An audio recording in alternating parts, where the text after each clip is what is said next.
Të dy janë shqiptarë, të dy janë nga artistët më të mirë që ne kemi,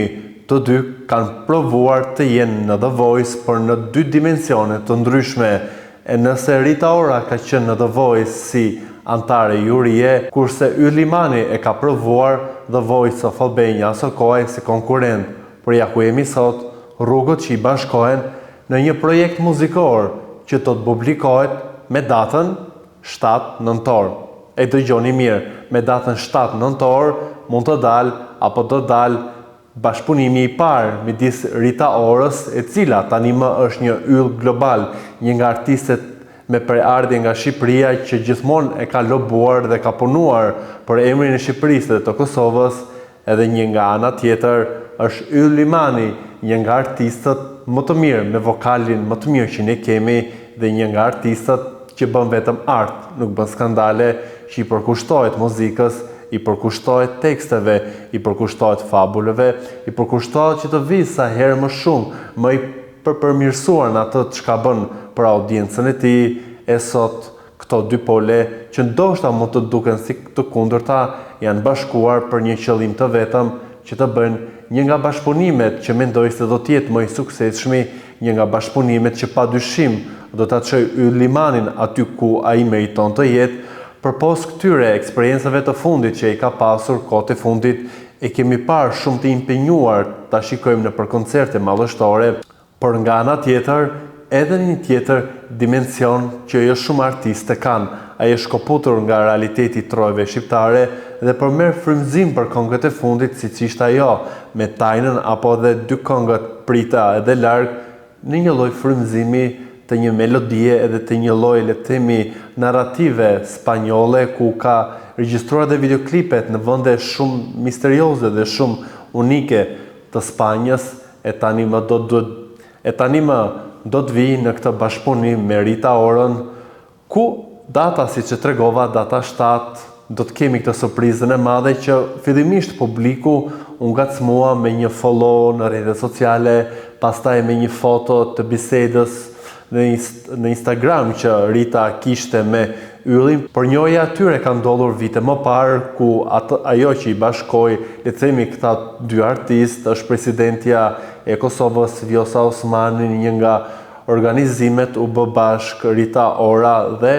Ylli Mani, e me sa duket kimia apo edhe njoja që kanë pasur në atë event ka bërë që ta mbajë një lloj raporti, edhe pse në heshtje dhe jo në syt e audiencës, duke ruajtur kështu edhe një anë tjetër të këtij bashkëpunimi që pritet të ndezë tregun shqiptar, por mos e shumti për ta çuar Ylli Manin aty ku i takon, në një arenë e cila mund të mos jetë shumë e lehtë globale,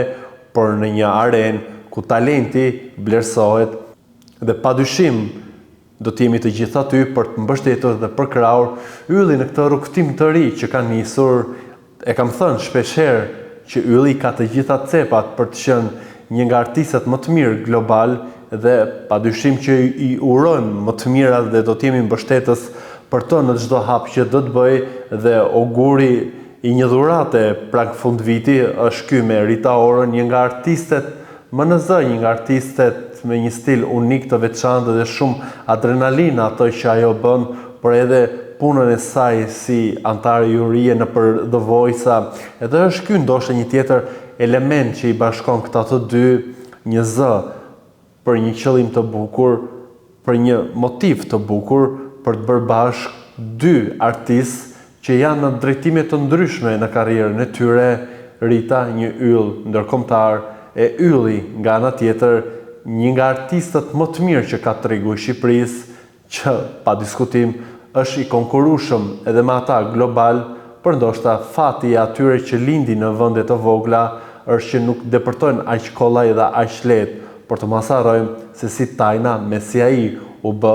një nga këngët hit global, tani më po luhet edhe në për stadiumet e ekipeve si Inter, e padyshim suksesi arrihet kur ti e punon. Por Ylli e ka treguar gjithmonë që është një nga artistët më të rrallë, mos të themi të vetmit, që nuk e ka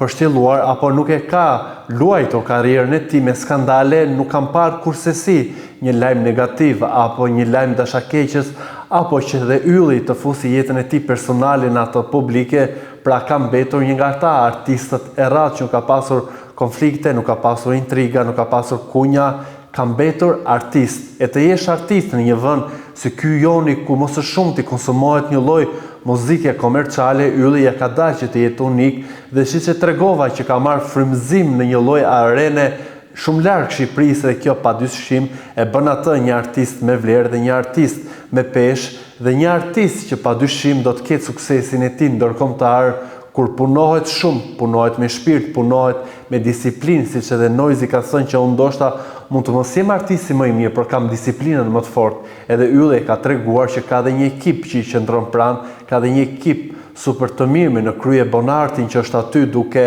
bërë muzikë të mirë apo dhe duke menaxhuar të gjithë aspektin e karrierës së yllit pas këtij bashkëpunimi që mezi e presim që të dalë me Rita Orën, kurioz jemi se si do të jetë ky rrugtim i yllit, padyshim në arenën ndërkombëtare e një artisti që i ka të gjitha elementet për të qenë unik në tregun global, ku dhe të jesh i vërtet, i veçantë dhe i pakopjueshëm nga të tjerët apo le të themi një kopje e tjetrit, ylli ka treguar që i ka të gjitha elementet dhe padyshim do të jetë aty ku do të shkëlqej dhe të tregoj muzikën e tij të mirë që e bën çdo herë më shumë unike me projektet që i kanë mbërthyer audiencën, ku dhe në verë baladat e tij ishin ato që u cilësuan si hitet e verës dhe ja ku jemi në bashkëpunimin që mizi e presim ta shikojmë me Rita Orën.